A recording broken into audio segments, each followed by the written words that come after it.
Hello all, நம்ம last வீடியோவில் Sigmund Freud சொன்ன ஈகோ அண்ட் சூப்பர் ஈகோ பார்த்தோம். இது பார்ட் 2 வீடியோ, அதோட கண்டினியூஷன். ஒரு சின்ன கேக் வச்சு உங்களோட மைண்டில் எது அதிகமாக ஆப்ரேட் ஆகுதுன்னு நீங்கள் செக் பண்ணுங்கள் அப்படின்னு சொல்லியிருந்தோம். ஐ ஹோப் நீங்கள் எல்லோரும் செக் பண்ணியிருப்பீங்கன்னு நினைக்கிறேன். ஸோ சிக்மண்ட் ஃப்ராய்ட் பொறுத்த வரைக்கும் அவரை மைண்டை 3 பார்ட்ஸாக கிளாஸிஃபை பண்ணுறாரு.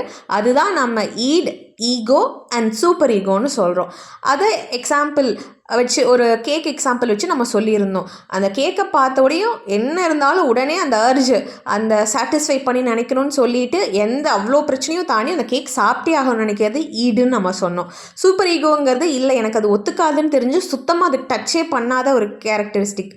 இது ஈகோ பார்த்தீங்கன்னா பேலன்ஸ் பண்ணுறது. ஓகே, நாளைக்கு நான் எக்ஸசைஸ் பண்ணிக்கிறேன், ஸோ ஒரு ஹாஃப் பீஸ் எடுத்துக்கிறேன், ரொம்ப நான் கன்சியூம் பண்ணல அப்படின்னு சொல்லிட்டு ஈடையும் சூப்பர் ஈகோவையும் பேலன்ஸ் பண்ணுறது ஈகோன்னு பார்த்தோம். இன்றைக்கி அதோட எக்ஸ்ட்ரா ஃபேக்ட்ஸ் பற்றி பார்ப்போம். ஈடுங்கிறது பார்த்தீங்கன்னா ஃப்ரம் த பர்த் எல்லாத்துக்குமே இருக்கிறது. ஏன்னா ஃப்ரம் த பர்த் எல்லாத்துக்குமே பேசிக் இன்ஸ்டிங்ஸ் இருக்கும். ஹங்கர், தர்ஸ்டி, இந்த மாதிரி பேசிக் இன்ஸ்டிங்க்டை சாட்டிஸ்ஃபை பண்ணணுங்கிறது மைண்டுக்கு இருக்கணும். அது ஈடு. சூப்பர் ஈகோங்கிறது பேரண்ட்ஸ் சொல்கிறது மூலயமா, சோஷியல் வேல்யூஸ் மூலமாக ஒரு மாரல் பிரின்சிபலை நம்மளே கட்டமைச்சுக்கிறது. இது பண்ணால் தப்பு, இந்த தப்பை நம்ம பண்ணிடக்கூடாது, இதெல்லாம் தப்பான விஷயங்கள் எதையுமே நம்ம செஞ்சிடக்கூடாதுன்னு நினைக்கிறது சூப்பர் ஈகோ. ஈகோங்கிறது ஈடுக்கும் சூப்பர் ஈகோக்கும் இடையிலிருந்து ரெண்டையும் பேலன்ஸ் பண்ணுறது. சரிங்களா? ஒரு டிஃபென்ஸ் மெக்கானிசமாக செயல்படுறது எதுன்னு பார்த்தீங்கன்னா ஈகோ. இந்த ஈடுங்கிறது அன்கான்ஷியஸ், ஈவன் செக்ஷுவல் அக்ரெஷனாக இருக்கட்டும், எந்த ஹிடன் டிசையர்ஸ் எல்லாமே மைண்டில் இந்த ஈடுக்குள்ளே நம்ம போட்டு வச்சுருப்போம். இது ஈகோ அண்ட் சூப்பர் ஈகோ பார்த்தீங்கன்னா partly conscious and partly unconscious ரெண்டுமே கலந்துருக்கும். ஸோ கான்ஷியஸாக அது ஈகோவும் சூப்பர் ஈகோவும் இருக்கிறதுனால ஓரளவுக்கு நம்ம அது ஒரு டெசிஷன் எடுக்க முடியுது.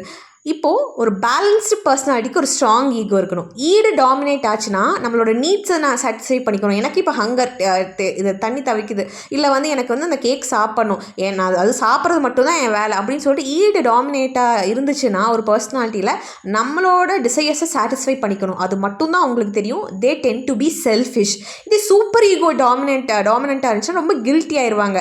எக்ஸாம் அன்றைக்கி ஒரு படம் பார்க்கக்கூடாது, இல்லை ஒரு தப்பான விஷயம் அப்படின்னு ஏதாவது ஒரு சொசைட்டியில் கட்டமைக்கப்பட்ட ஒரு விஷயத்தை பண்ணிட்டா அச்சோ நான் இதை பண்ணிட்டேன்னு ரொம்ப கில்ட்டியாக ஃபீல் பண்ணுறது. ஆனால் எக்ஸாம் இருக்குது, எக்ஸாம் அன்றைக்கி ஒரு மூவி பார்க்கலாமா, ஒரு 4 hours இருக்குது, மூவியே பார்க்க மாட்டேன்னு நினைக்கிறது சூப்பர் ஈகோ. மூவி பார்த்து ப்ளஷர் சிக் பண்ணுறது ஈடு.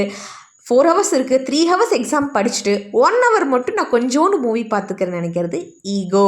ஸோ இந்த எக்ஸாம்பிளோ இல்லை கேக் எக்ஸாம்பிளோ நீங்கள் ஞாபகம் வச்சிட்டிங்கன்னா இது மூணுமே உங்களுக்கு மறக்காது. So this all about ego and super ego.